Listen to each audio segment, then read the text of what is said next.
That's clearance. Have a great show.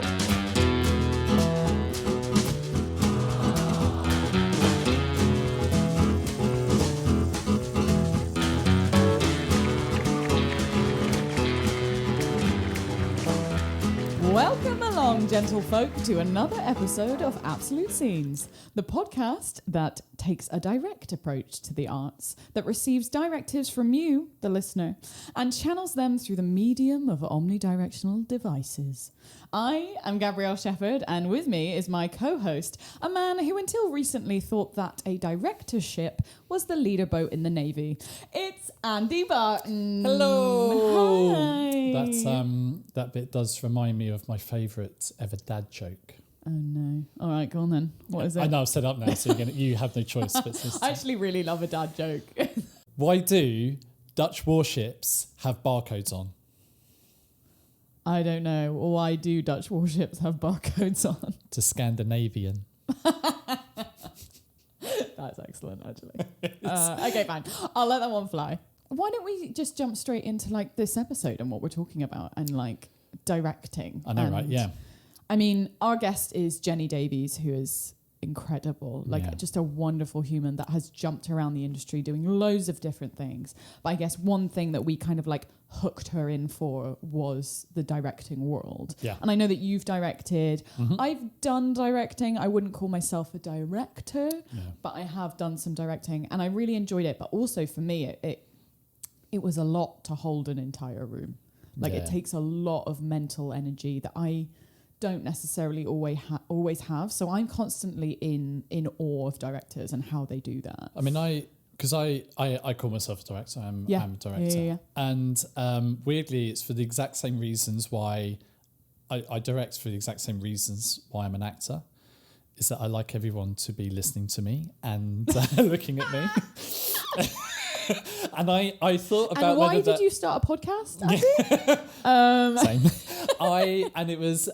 It took me quite some time. I used to joke. Well, I used to have that as a joke, and it sounds like I'm saying it as a joke, but it actually took some time of me being in the industry to just lean into that and go, I get my joy not from validation, because I don't. It's not around actually. That's it's healthy. not. Yeah, it's like not. That. It's not about being validated. Yeah. But it's about being I love holding a room, and I love, or at least I like, if it's not holding a room, but at least creating the space in a room for people to do their job and to do their work. Mm-hmm. And I love, because I also, not only do I direct theatre and live stuff, but I also directed short films and on screen as well.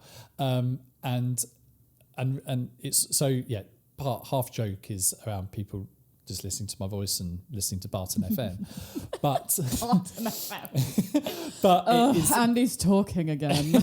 but it is around being able to be part of a creative process that starts from a seed of an idea or whatever it may be, through to then it being the movie in my head, or allowing the creatives that I'm working with to also be part of that process as well. So it's part of the movie in their heads, or at least it's all different edits of that movie. See, that's because I'm, like I was saying, like I don't think I thought I could be a director, and I did directing at the very beginning of my career when I first graduated from drama school.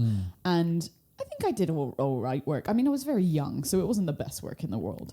But I think there was something about being in charge and having to hold an entire space. I didn't feel like I had enough capacity in my brain to do that. But I love being a part of creating and collaborating. And so I'm quite similar to you in that I love being able to be a part of something, but being the head of the ship. Maybe at some point, for me, it's like being able to put energy into other people and uplift them, but also create with them and collaborate. So I think that's something that maybe when I'm older, when I'm I'm ready for everyone to listen to me now, I'll be more into that. But I have such respect for people who direct, because it is, for me, I'm just wow. Because it's not just in the room. There's so much that comes with directing. Maybe you can touch on that a bit. Well, yeah. I mean, I was also going to say that the one reason why I think I've always been drawn to it is because my mum directed lots of Amdram shows. Yes. So she did comedy, straight plays, but also pantomimes as well. And I think as a young boy, seeing her do all of that really got me interested. But and this jumping off of what you just said, the process starts way before people are Realise. or in a rehearsal room. Yeah. You've got to obviously have your vision, but then it's around all these conversations and the collaborative process beforehand with whether it's designers or writers, costume, sets, because now every director works in a different way. Some know exactly what they want before they even have any of these conversations, and the conversations they're having is, this is what my vision is, this is what I want. And this could be months in advance. Exactly. Sometimes years in advance, which is wild. And then there are others who go, well, okay, I've got a bit of a more laissez-faire sort of approach to this particular project, and I'm interested about what they'll say to the collaborator or designer or whatever, I am interested about what your thoughts on this. What do you think would work? This is the metaphysical story I'm looking to tell. Yeah. How can we put that in together and collaborate? The costume, and how to put that into the set. Yeah. And then others are even looser than that, and then go, well, I don't know, but I know that I'm going to direct a play. Let's see what happens. Yeah. And we're going to have minimal costume and set, and it's not going to. It's so cool, it's and then I just like holding the room to get, so that I think I know what notes I need to give to a particular performer in order not to get them to do anything. It's in order for them to be in a mindset to explore what they need to explore. Well, you say not to get them to do anything, but I guess it's more like enable them to do anything. Yeah. Which we talk about with Jenny in a minute, is that thing of like, how do you create a room that's supportive? Yeah. And how do you make sure you're holding you kind of are like very responsible for people's like well-being. And that's become more of a thing in the last few years. Like before, growing up in theatre and stuff, it was always like, well, get on with it and suffer and get over yourself. Whereas that's not so much the approach. No. I mean, there's still people out there who do that. But now I feel like there's much more of a like, hold on a second. Actually, people make their best work when they're comfortable and safe. And Jenny very much is aware of that. And Jenny very much has a focus on that in her rooms. And I think you're very like that as well. And I think am now. Yeah, I know. But if you don't see it, how are you supposed to know that's possible? Like, I never knew that it could be an enjoyable. Like, I was always like, trauma and all of this being an actor. And then I was like, I don't want that. And I saw other people not doing that, and I was like, it doesn't have to be that way. But let's jump over to Jenny and hear her wealth of experience and knowledge and all different areas of the industry. Hope you enjoy. So glad to have you here again, listener, and have a great time.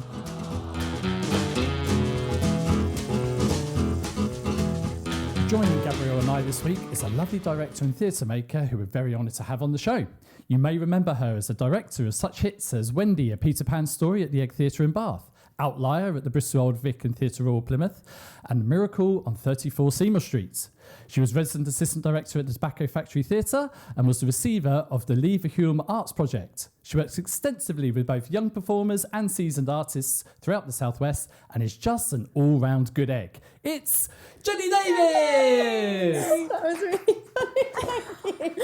Oh my gosh, it's such like imposter. You have to deal with all your imposter syndrome in there, don't you? Everyone says that. Yeah, everyone's we get like, this a lot. oh my god, you just. And also, it's really hard to sum up someone's like entire life and career in like a couple of sentences. So it's like cherry picking. It's No, I thought it's lovely. It's great to hear. Like and great to hear like projects that you kind of haven't thought about for a while or whatever, and it's really nice. Thank you. I mean, and that CV that's probably only about 5%, if that, of your actual CV. So and we'll get into why in a bit, because you've done so many different things within the industry, which is so cool.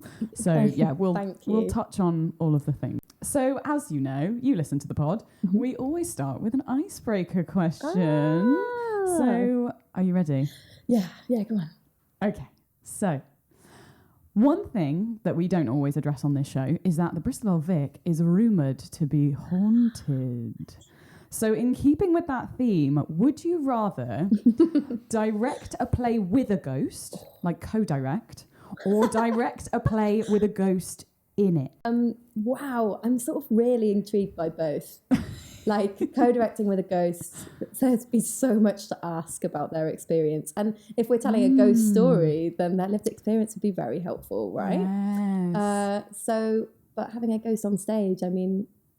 How would that even work? I don't know, but that would be so magic, wouldn't it? And I love magic on stage, so maybe I'd want to go with number 2. God. I guess for me, I'd have a different answer depending on whether they were a poltergeist and had the ability to move objects, that's so or whether they were true. more corporeal or ethereal and not able to actually. Yeah, that's an excellent point. That's the thing, because also kind of with the magic of theatre, sound design, like if it can make sound but not be seen, then people will be like, well, that's just sound design, guys. Yeah, that's true. And magic also, of sound designers. If it was a poltergeist that's actually like a really terrible poltergeist, like have you got? What's the series? It's called Ghosts, isn't it? Oh yes, Yeah. yeah. Sorry, yeah, Sorry. of course, yeah. And the guy who's a poltergeist can only really effortful move things. So also, But like have you so got helpful strong for stage ghosts? management, right? Yeah, true. Like if you've got They a could poltergeist, ASM, yeah, they're on could- stage. yeah, it'd be Real great. quick, those scene changes. Oh yes. Oh my god! So we're going for ghost on stage. Oh, I don't know. But poltergeisty? I want the ghost to be able to be a shapeshifter. Now I'm pressuring the ghost. Now I'm like, If the ghost Now- could do now all I- the You have job. to now we're audition, getting they're into gonna have to audition. directing. I'm like, what? Yes. Can you sing? No. Yeah, that would be really cool. Poltergeist ghost that can help out stage management Ideal. and create some magic and havoc on stage. I think. God. That's And very what cool. would the play be? I mean, the obvious choice is something like Hamlet, right? Yeah. Oh my god, that would be sick. I've never seen a ghost story. The one with Lily Allen. Oh, the 222. Yeah, Oh, yeah, 222. yeah, Yeah, that's I so, mean, correct. yeah. Woman in Black as well. But actually, no, I've that not hasn't seen got Woman a in Black. ghost. There But there's is a lots of ghost. magical. I mean, she is a ghost, I guess. But the scary thing about Woman Yeah. in Black is actually being able to see her So sometimes. I guess my curiosity would be Blythe Spirit, because Oh, obviously no, I don't. that's about Fair, you actually have yeah. the ghost is part of the is one of the characters. One of the Yeah. characters interact, That's which I a think really is good quite point. cool.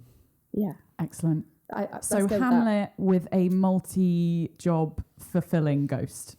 Yeah, maybe. No pressure on the ghost, but applications are open I now. mean, so many people have done Hamlet, right? But this would be like the first time With a ghost. With a ghost. Yeah. As far as we know. As far as we know, yes. I mean, who knows if that Bristol Vic ghost? They're probably getting involved. Yeah. I mean, yeah, well, it's Sarah McCready, so I mean, she's an actress anyway. So Yeah. she She'd be was Lady great. Macbeth, and she's our resident ghost. I Sarah mean, McCready. I would definitely hire Sarah McCready. You heard it here first. Thank you, Sarah. Thanks, if Sarah. you're here, you've got a job when Hamlet happens. Oh, great! We're now doing Seance, the Absolute Scenes podcast. Excellent, excellent. So, talking about this ghost that has to do loads of different jobs. Yeah. I said earlier, you have moved through this industry in many different ways. And I probably don't know all of them. But as far as I'm aware, you started off as an actor, then you transitioned into directing. Yes. And theatre making. Or maybe it was theatre making first. It was acting, designing. So at university, actually my first professional job at Bristol Vic, outside of, I've worked loads of jobs here at Bristol Vic, box office, front of house. But my first paid job actually on the stage was designing. I designed a piece of theatre for Randall Cromwell, who's directing The Little Mermaid which this piece year. did It was Death and Treason, Rhyme and Reason, the second time round. And it was but there was also, there was a couple. Yeah. So then that, so Death and Treason, Rhyme and Reason with amazing Nuala Honan and Lizzie, oh my gosh. we're gonna have to edit this out. Oh my gosh, I've forgotten everyone's names, but I do forget people's names, guys. I'm really sorry. That's fine. But yeah, and I was totally out of my depth. And the way I've usually gotten jobs, to be honest, guys, is when someone can't do it. So wonderful Bexwood designer. That's all my acting jobs. That's no exaggeration. Every professional acting job I've had is because somebody's ill or was unable to do it, and that's great. And the tenacity to be and like, also, you then don't have to audition or interview. You just get the job, which is, oh my God, lush. Because you designed the show for my wife. I did. Yeah, for the Made in Bristol. Yeah, and actually that came out of, because I hadn't been in the Young Company, because I'm from Wales. I designed Death and Treason, and I think Jay was the studio manager at the time, technical manager of the studio, and I was like, God, and I'd been asked to design the Made in Bristol show, and I was like, this is such an amazing thing. Like, I wish I could do it, but only. And he was like, I feel like working in the building might count. And so I spoke to lovely Lucy Hunt and Lisa Gregan, who allowed me to apply and audition and stuff. And I love Made in. How amazing is Made in Bristol? For people who don't know, I did Made in Bristol. Can't remember if I've said this before. And it's such an incredible program. Yeah, it really is. Yeah, I'm so glad that I did it. I mean, it was wild, but I'm so glad that I did it. Yeah. And you obviously did it as well. I did, afterwards. And obviously, I loved being an actor, and actually, but I guess the reason I went to university rather than drama school, I didn't go to do. No, I did. So I guess maybe it's helpful to talk about my journey getting to that point, because it's kind of quite houses. Well, let's do a bullet point timeline. Bullet point timeline. So because you have jumped all over, and I love it. Yeah. So I worked in film and TV first. So when I was a child actor. So and I was really always getting cast in car crash related. Oh God, is that quite traumatic as a child? Casualty. Well, you know what? That is an interesting question, and actually has had a real big impact on how I work with actors now. So yeah, I think so there was one job that I did. Sorry, this is a little anecdote, which we'll come back to the design stuff in a bit. Good. Listeners, I am neurodivergent. We love to jump around. So yeah, I did a project which meant that I was filming a really traumatic car crash scene in real time. So I was airlifted out of the scene, but I didn't get paid for that job. It was this is the thing about being young and 16 and not having my agent in the room. But I was in my audition, my recall audition, and they made me sign a contract. They were like, if you want this part, sign this contract, which now I'm like, oh my gosh. But basically signed away all my rights. So I but I still did it because I was so excited, and I'd never been the main part in anything. I was in school plays. I don't know what this says about me, but when I did Bugsy Malone, I was always Lena. You know, the sassy, I guess girl because of Bugsy Malone, but that runs the club, you know. And I had 3 lines which I can still remember, which I'm not going to do. Okay. My terrible version of a New York accent. And what were they? It was really empowering in some ways, doing film and TV, but you know, there were so many experiences that you have as a young woman in that industry that were just really difficult. Yeah, wow. But in terms of my journey getting to where I am now, is that I think I was I keep getting cast in things where I'm screaming or crying, and I'm really good at it. Good at it. I had exactly the same experience as a fresh grad. A lot of silent girl in the woods. I feel like I've already said this maybe on the podcast, of terrified girl that doesn't say anything, just screams. And it's really really being aware of that. At that age, I just sort of became aware of it instead of just going I'm just going to audition for all of these things now. And I was like, wow, that's happening. And also the way you get talked about on set or all of that stuff. And I was sort of like, I think the like inner feminist of me was a little bit like done. Yeah. And I wanted to have more agency in the work that I made. At the time, I was so lucky to, the way I got into acting in the first place was because they were looking for real. There was a film company that were looking for real Welsh Valley girls, people, and they came to Abergavenny, which is like not considered part of the valleys, but whatever. They came to Abergavenny. Informed, and it was a Sean Bean film, and I went to the audition, and I got a recall like to this big film. Yeah, and I turned up, and because I really wanted to look my best, and I was like 13 at the time, I turned up in my goth makeup and space buns. Incredible. And it was a period drama. Like it was a period drama. I would say you nailed that. And like I was like, I just want to look my best. I am rocking. Like this is how I feel. You know, I didn't know my family, like they're not from like theatre at all, and they didn't know like and you know they asked me to, like, it was quite like embarrassing. They made me like take off my makeup and then do it, and I'm dyslexic and do like a line read without. Oh God. But they were really nice, and they were like, they sort of talked to my parents about agents and all of this stuff, and then I was really lucky that I got picked up by one, like when I was quite young.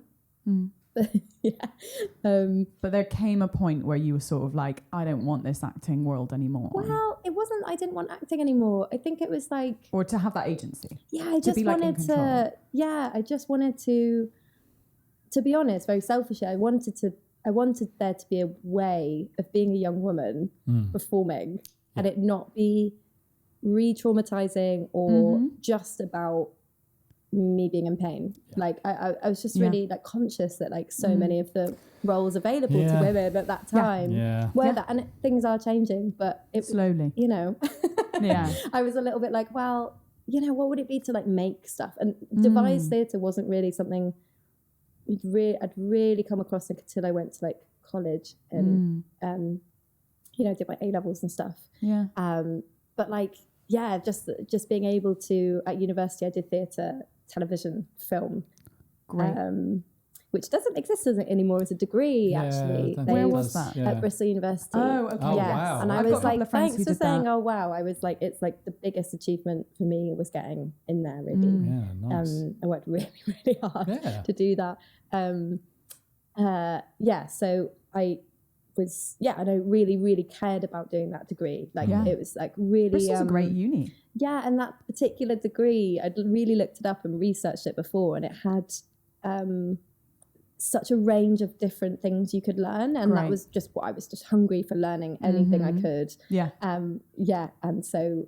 And as part of that, there was an amazing design tutor. So sorry, my gosh, we're coming back now. Long way. So then you moved into a bit of design. Yeah, so I did design, and then Bex, wonderful Bex, who I still work with now. She got a job for Mayfest that she couldn't do, and then she just told them. I'd done a couple of design stuff at university, never anything professional. She just told someone that I was a designer. And then I got the job, and it was amazing.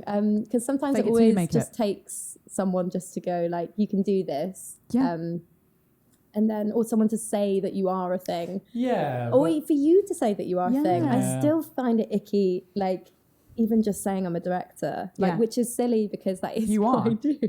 Actually, like, I think the breadth of you doing so many things is great. So I can understand why you're like, I'm a director, but I'm not just a director. Like, I'm also this and I'm also that. And like, obviously now you're like moving from sorry to jump ahead, but like you're now working on like autobiographical audio storytelling. Which is like, what is that? Explain that. That's like, sounds really incredible. Yeah, it's exciting. So as you said, like I work in lots of different ways. And I think the reason for that is because I am really inspired by so many different art forms. So, you know, I've worked with circus, I've worked with amazing drag performers, like bands. And I've just always been a little bit of a magpie in terms of art. And also because it's really expensive to go to the theatre. Like the reason I've worked in like all of the producing houses in Bristol is so that I could go to the theatre and get free tickets and be a part of it. And like, And I really recommend people do that. I know that like, I really enjoyed working on box office here, and It's I a great way to really enjoyed learn working at and- box office at Tobacco Factory, and like, and I do think there is a correlation to me doing those jobs that then led to where I am now, just from being a part of the building, from getting to see theatre, from knowing about Made in Bristol in the first place. Because actually after I graduated university, I was working in a call centre and the Tobacco Factory bar, I think. Yeah.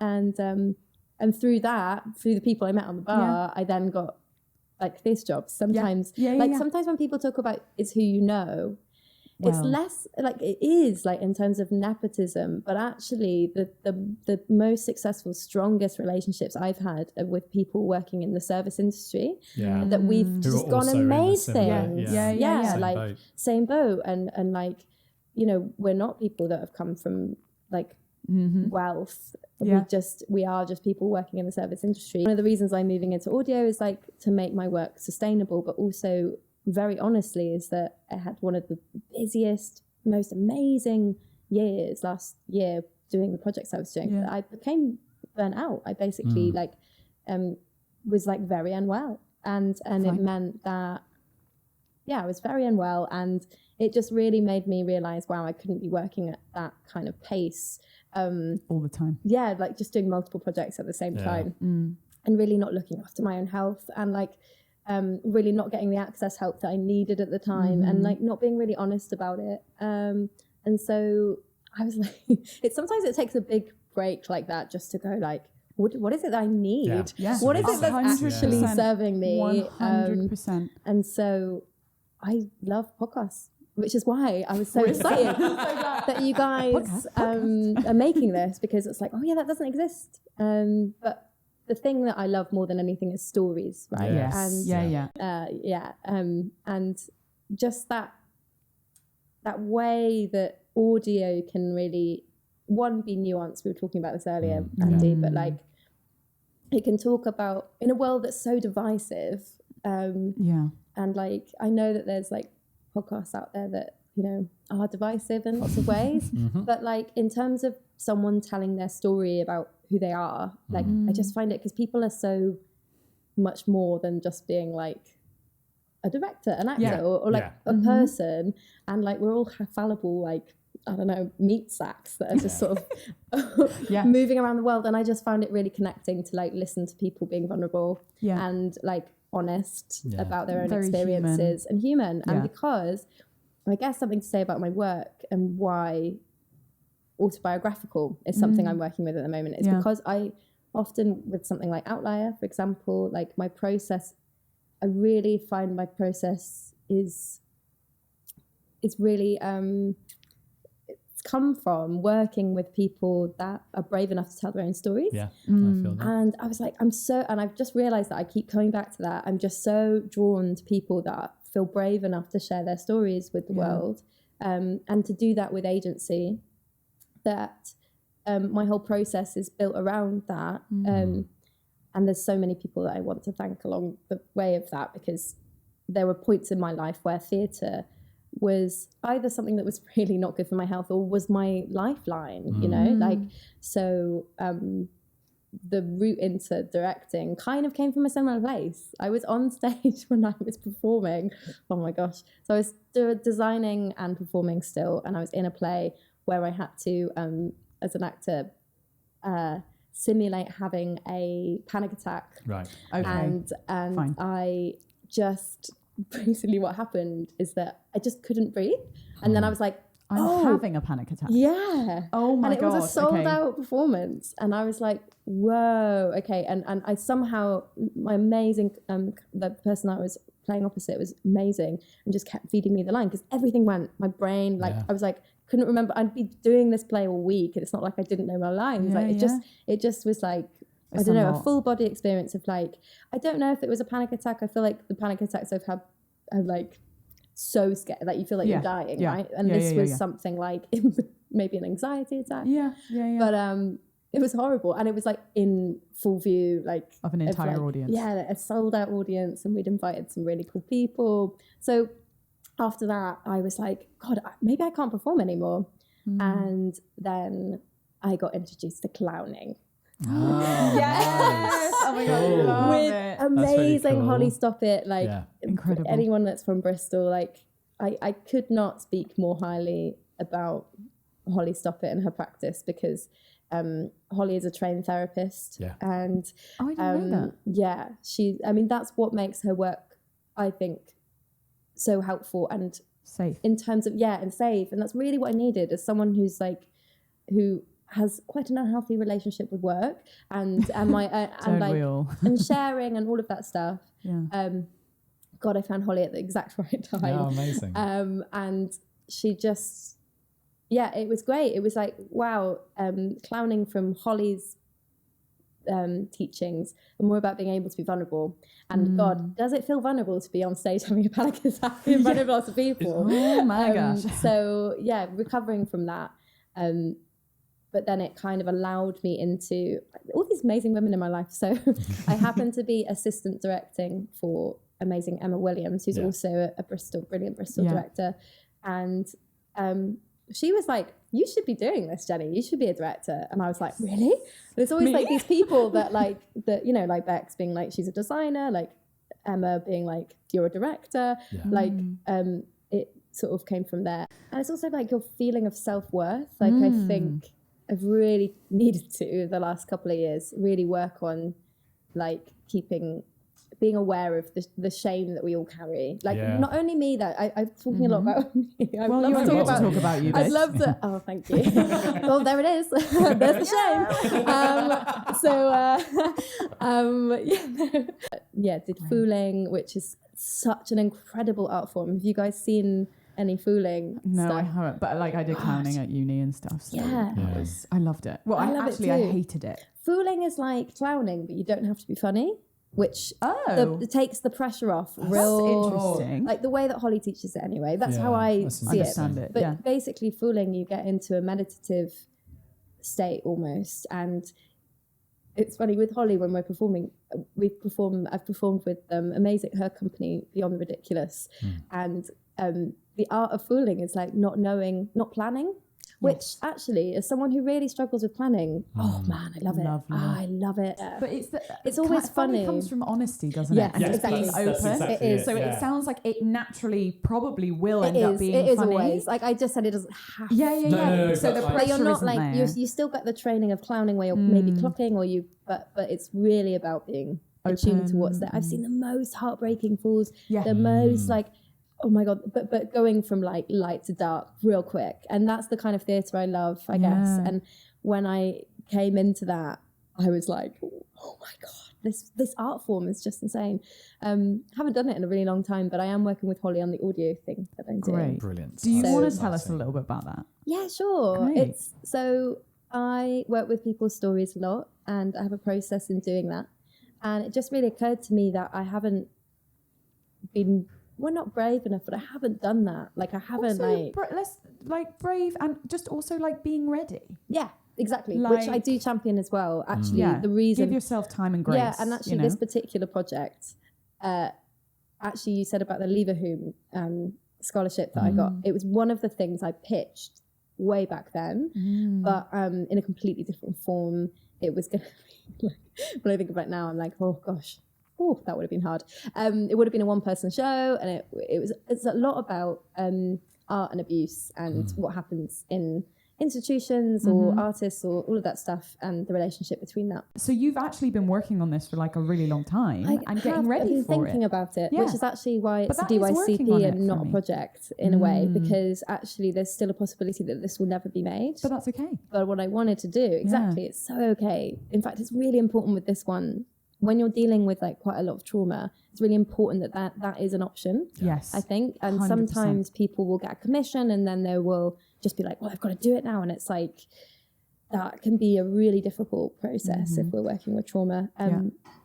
And like, I guess the work that I want to make with people when they're doing their work is trauma-informed led work, which is just being aware of the trauma like that we all have inside of us. So we're not like putting pressure on that one person. In theatre, we work slightly different to audio. But like with Outlier, it was a really important part of our process that we all had access to therapy outside of the room, but also within the room, we do lots of check-ins, but it's also never on the person who's sharing their story, because that's a lot of weight to carry. And then, because actually when we're coming into a space like that, we all had experiences that weren't the same as the amazing Malika Kagodi who wrote this. So this is a piece of gig theatre that Jenny directed with Malika. Mal wrote this incredible play, and actually a lot of the form comes from the way that Mal wrote that play. And it's a very different, it's not like I came in and was like, I'm directing this thing. It was a very different kind of approach, I would say. And that is probably the project that most kind of is close to the kind of practice that I have made through all of my different experiences. It's a very visual show. But the fact that I was asked to come in was amazing.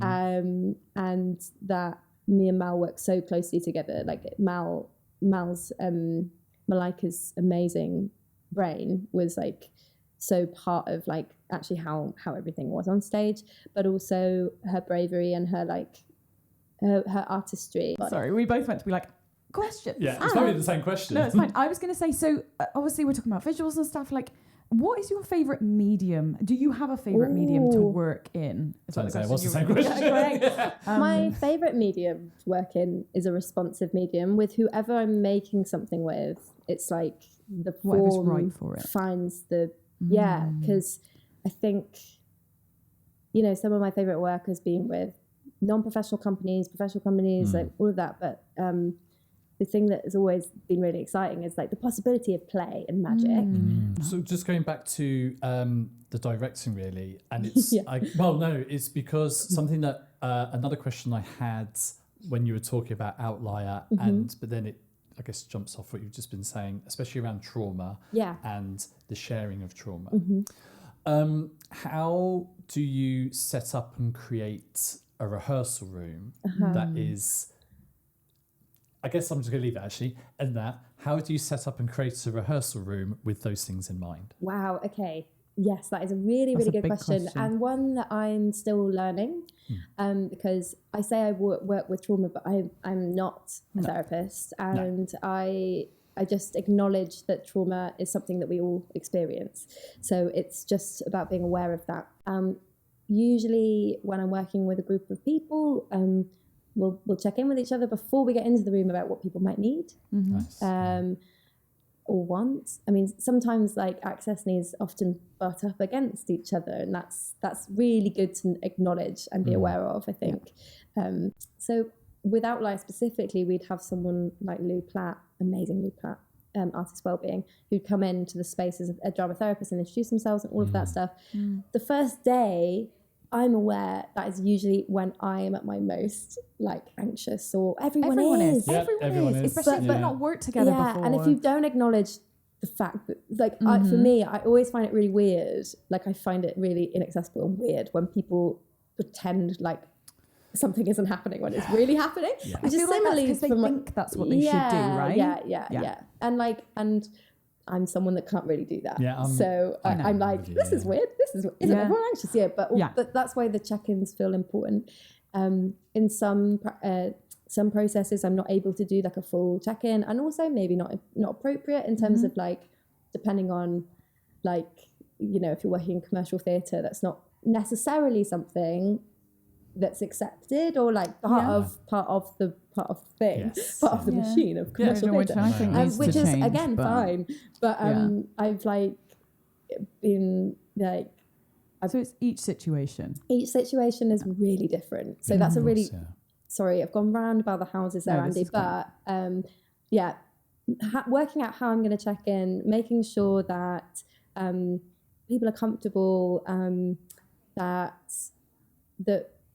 usually what happens on that first day is people turn up late and people get lost, and it's like so it's just allowing for that like landing is that actually that kind of sometimes on that first day, I'm so overwhelmed by just being able to be an artist. Yeah, and also those people that you've gathered, because you're the person most likely gathering the people, being like, sometimes, oh my god, look at all these incredible people that I've managed to get involved. And that is so exciting. Tech is the same thing for me. Tech, I love a tech. Yeah, me too. I'm obsessed with tech, and I know for actors it can be really difficult and really long, but that's what as someone who's so visual and sensory, or like sensory based, like seeing the theatre magic happen, and like I've been really lucky to work with incredible collaborators that it just astounds me. Like we'll have loads of meetings in the run up, and then the reality of what they've done is just fantastic, and it's just like, wow.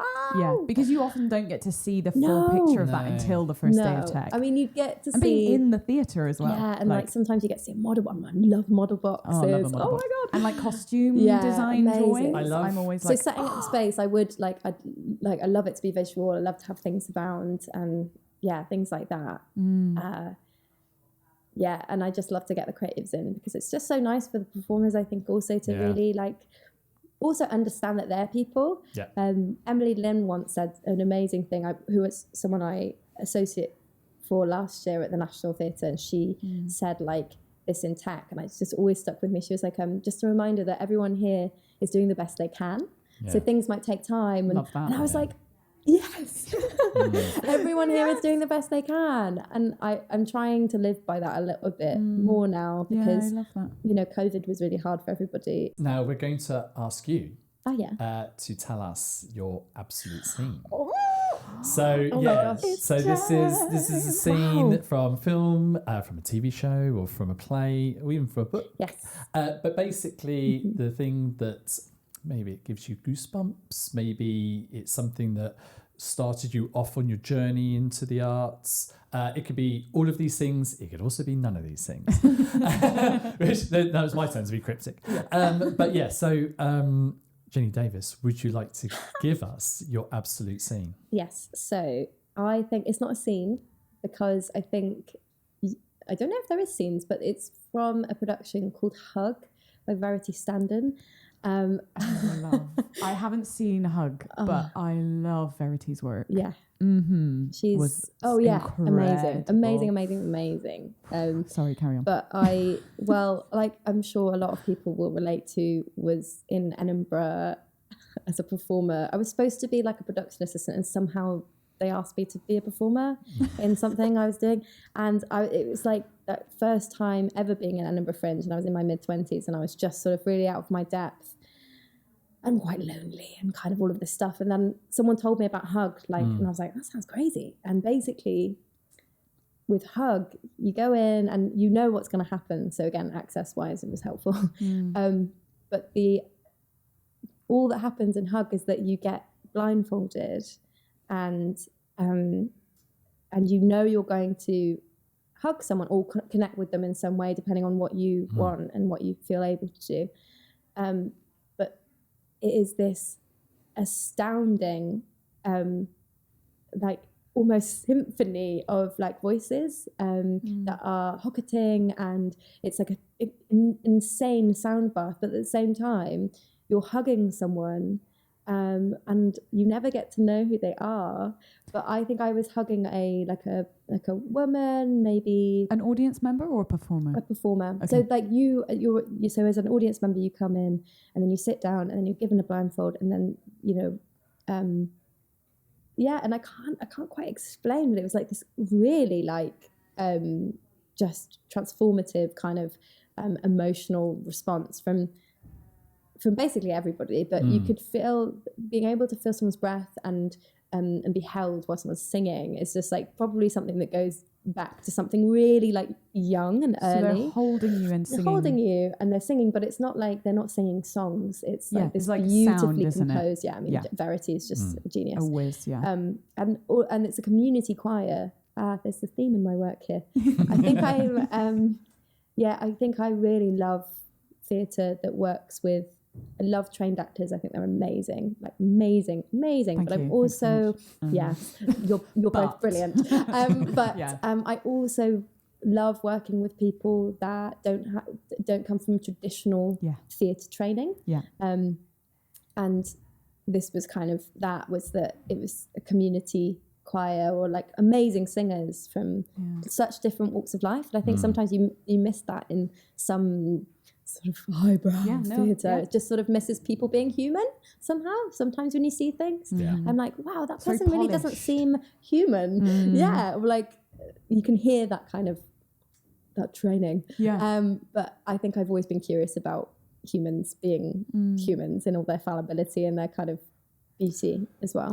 Do you think of something about, so my question about Hug, I guess, sorry, my question to you for your experience of Hug is that, was it a moment of finding truth, experiencing truth, or just being a part of other people's truths that was perhaps part of the experience, I guess? Yeah, I guess like I always kind of come to the theatre to be changed in some way, like to really feel and to kind of like experience. Experience a change, or to like see a perspective of someone that I've never like been able to be a part of, or like, you know, if it's an experience that's often overlooked or silenced by like mainstream media or whatever. But like really being able to understand that, and with Hug, it was like that, but like turned to like 100, because you're just like you're breathing with someone, and like there's that amazing like study that was done about how as audience members, when we sit in a theatre, our heart rates sync, so we're all our heart rates and breathing and stuff. Yeah, like it's crazy. Like, again, don't quote me on it. Maybe we'll look it up after the pod and put it link. But like, yeah, someone told me that once, and I was like, well, that makes so much sense that that's what I think I always talk when working with performers, is like talking about that, what changes the air in the room. What's the moment that changes the air in the room? And it's those moments that I really like push for. And it's that moment of connection. I'm just into connection.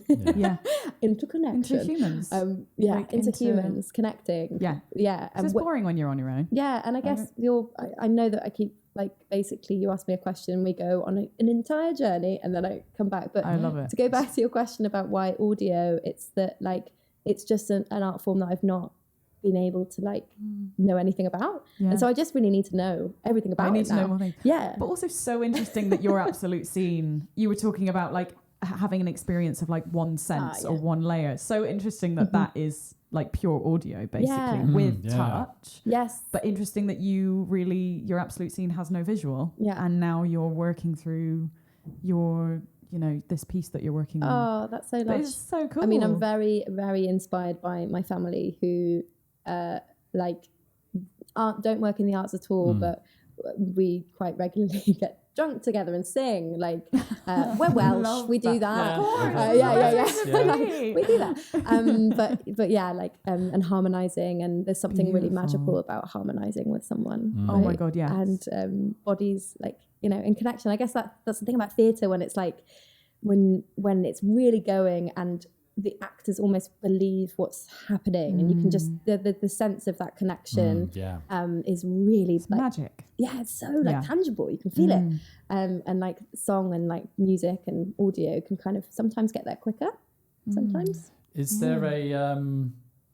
there something like part of all of those experiences, those sensory experiences, that you're yet to explore as a director that you're curious about? I mean, I love to eat. You know, and I actually, this is kind of, maybe this isn't. So I did an installation. I did a lot of installation art. That's kind of, again, sensory. Another layer of your work. Another layer of my work. Another incredible. But in that, we just have biscuits. But I'd love to do like some theatre involving food for the audience. There's a few of these in London. There are some. My friend actually runs a restaurant in southeast London called Killig. Shout out to Killig. And what they do is they will play anime films, and then the audience is watching the film while they bring out the dishes that are either in the film or inspired by the film. Oh, cool. And I just think that is such a great idea. Like, I'm pretty sure they did like Totoro, and they did like all of, and I was like, so cool. Yeah, I don't know though, because something about, maybe this is again the separation of things for me, is that a good meal, or like something that my dad would make, or my partner, it just is such a connecting experience that maybe that is the theatre. You just want to focus on. Yeah, I do. What about like maybe hearing audio? though? Maybe this is my next project, Gabby. Verity in the chorus, just singing around. Oh you my god, that would be while you amazing. eat. I do love that. It's funny Okay. because we in the last series we had Chris Cox on, and we didn't talk about this in the episode, but Chris designed one of the experiences for Heston Blumenthal's Fat Duck. Oh my but god! For him, it was so Chris came on board, and he was on board for the holiday one, which weirdly is the one that I'd been to years ago. Yeah, my father-in-law. You went to my father-in-law took me and Amy to there, and that was we didn't know this because we didn't know who Chris was, but it was only when we did the podcast earlier in the year that we found out that Chris had designed this experience. The one you went to. Yeah. Now the thing is that it was an incredible food experience, but also visual, sort of multi-sensory, audio as well, because you would in one of the desserts. If it was before the desserts, actually it was like aperitif of the desserts. There was like 13 odd courses on this, but you would have ice creams, which was mini ice creams, which were served to you, and then you were given a shell that had a iPod in, and then a mini iPod, and you would then listen to the sounds of the sea while sat there eating your ice cream as part of this. How was it? I'm very curious. Was it amazing? It was incredible. Okay, it was honestly, but it's funny because it was the thing that sparked this thought off was because you said about theatre, as in the experience of that it can be a theatrical sharing a meal with someone, with people, or even on your own. And this was, and we said it at the time, because we were in the industry by this point, but we said at the time that it was a theatrical experience. Yeah, oh, for sure. And I think those things, I'm just a sucker. I'm super, not a sucker. I'm not going to be judgmental of I'm very sentimental. And like a lot of that is around the connections I have with people or, and so sometimes like a good meal, like it really is the people that you're with as well. Yeah. But also, the context and but yeah, I go to the theatre, or like don't go to the theatre very often. Sorry, I go as much as I can afford. I mean, you are the theatre. So. I'm not. No. Jenny is theatre. Well, I would so disagree with that. I feel like I'm a little bit of a rebel in the theatre, but I think we all are, though. I think all the people that I really admire are little rebels. But I also think we get told that there's a certain way to be within theatre. Yeah. And it's just like, no. Like, it's quite damaging, I think, for a lot of people. I think it's changing. Not maybe. accessible, actually. Not accessible. And also to give 100%, I feel like I'm repeating myself from a different episode, but to give 100% of yourself to one thing, it's just like have other experiences, you know? Like if all you do is watch theatre, where's your other life experiences that you're then going to bring when you make theatre? Exactly. Sometimes I'm a bit worried or a bit ashamed that I'm not as much of a theatre geek in some ways. Like I am, but I haven't seen all the musicals. They're really expensive. Yeah, they are. And they're in London. They're in London. So you got to get to London. Exactly. But you know, I read as much as I can, and but that will all inform your work. Like it doesn't have to be one thing. For sure. And like I do think that's an important thing. And yeah, I guess again, Magpie is the kind of Magpie is my form, my process is borrowing from loads of brilliant people I work with and things I see in the media or the politics or things that have happened to people or myself, or you know, and just being able to tell that truthfully with like conviction and integrity, hopefully, and curiosity. I guess very curious human. Picking up on what you were saying about it's gone. Wait, give me 1 second. We'll edit this out. Yeah, picking up on like what we're supposed to be, or like earlier you were talking about like I think you said something about being in buildings and you know, theatre and things like that. Is there anything that you, if you had a magic wand, would you change about the industry or the institutions? Like, is there? I mean, so much. But I know that people that work in buildings are trying really hard with like, and for a long time I was like the institution, but you know, within the institution, which I mean, I'm a little rebel again, but but I guess the reason I felt like that way is that I hadn't like like people are in those institutions, Yeah. and sometimes the culture of an institution can really filter into those people, and then they behave in strange ways, or it's not very accessible, for example. But I think there are some really a great magic people. wand. I mean, the obvious one is give arts money, because that's the real thing that's stopping things from being accessible. Is like not having theatres and artists not being given budgets to do things. And I've seen like lots of people having to basically leave or temporarily leave the industry. Hopefully, people will come back, and but and it's a real privilege to be here. But like health-wise, some people. Well, I guess it's that's really something inaccessible. you were saying about last year, and like theatre, like especially as a director. I mean, as an actor, it feels very intense as well. But when you're rehearsing a show, it's 24/7. Isn't it? It's like so full on, and actually when you break it down, you're not getting paid much to do that, and then it's kind of like, that feels quite like if we could be paid properly, that would be like such a revelation for so many people, and people being able to. I mean, it's still. I still think the prep work that goes in. I know that there's been people that are much better at talking about this than I am. Yeah. But just understanding the process of what a director has to do understand, like before, But I've been very like lucky that that I've been treated well over the last few years. Do you think that's because it's to do with the language that you have of knowing your needs for access? You know what? I wish I could be better at it. Like, I will say that I probably should, I should be negotiating for higher fees. I'm not very good at doing that, but I am better at looking after myself now. That's so that I'm better at doing, and I'm very good at advocating for other people. Oh, I'm exactly I'm the not same. very good at advocating for myself, but I'm very good at advocating for other people. Yeah. So that I can do. Hopefully quite well. Again, like as much as I can. So unfortunately, we really have to sort of ran out of time because it has been ages. This always happens. I know. I know. No, that's so funny. I really don't have any concept of time, so I have no idea how long I've been doing this. It did. I'm sorry. I feel like I didn't answer one of your questions. Oh no, you did. You absolutely did. It was wonderful, beautiful detail. Boring detail. We have been 1 hour and 5 minutes. Okay. Yeah. So Oh my god! I'm actually going to keep this in just to have your reaction on the video for this. You know what? As someone who does, I'm sorry if I hope it was interesting. It was excellent. It's been it was excellent. We haven't quite finished though. Because there's always one sort of nuggets at the end. Cool. My little nugget question. Your little nug. Okay, Jenny. Okay. If you could have any question asked to you that you wish someone would ask, what would it be? Oh. Take as long as you need. I think that the question that you always fear when you come to a press night or you go to the theatre is like, what are you working on?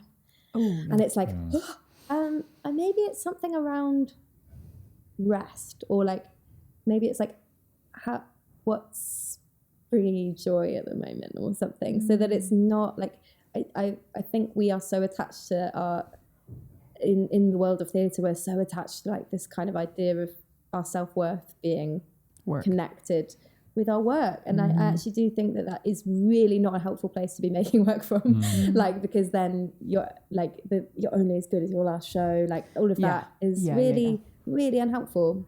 And like because of doing something like a DYCP at the moment, I've been able to like actually like have time and space to be able to make work. Oh my god, the difference that makes. But also just like going for walks and like hanging out with my partner, hanging out with friends, seeing my nephew, seeing my cousins, like all of the stuff that really brings joy in your life that you sometimes let go of when you're busy doing work all the time. Just remember to like live. I wish being a human. I guess anything, if someone asked me anything that's outside of work, that would be lush. So is that what brings you joy right now then? Like just family, friends, and partners. making work. Because funnily enough, when you do spend time going back and living, is that then you have more space to make again. Absolutely.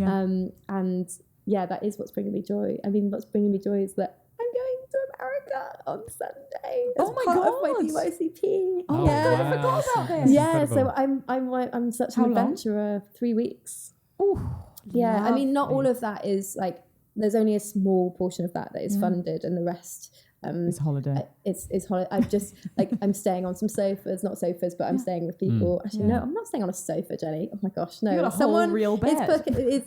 People are being really lovely and putting us up. amazing. So like very fortunate to be doing that. I just love an adventure. Have you been to America before? Once when I was a teenager, I went to New York. But yeah, not like that. I can Not as an adult. no, and like it's going to be different. I definitely wasn't an adult then.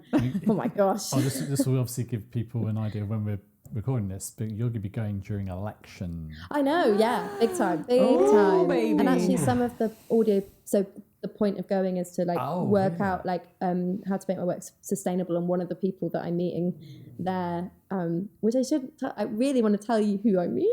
You can if you want to, but I can't because I think I don't want to jinx it. But also, we could beep it out.